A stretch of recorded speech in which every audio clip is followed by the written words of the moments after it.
Mimin pengen bikin obat batuk.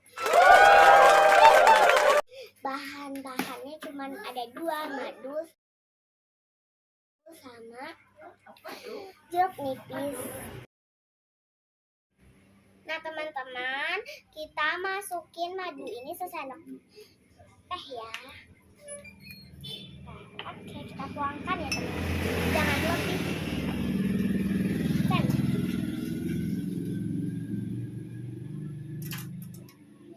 Ini 1 sendok aja Udi.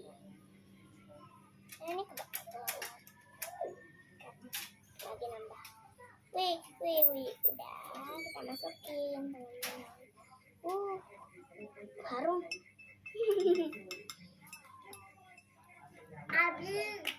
Nah teman-teman, kita masukin jeruk nipis ini sekali aja ya, jangan banyak-banyak. Oke, kita masukin ya.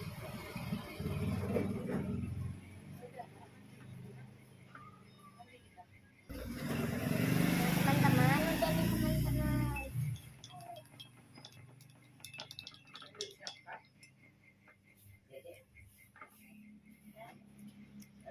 Nah teman-teman, kita habisin dulu ya. Dadah.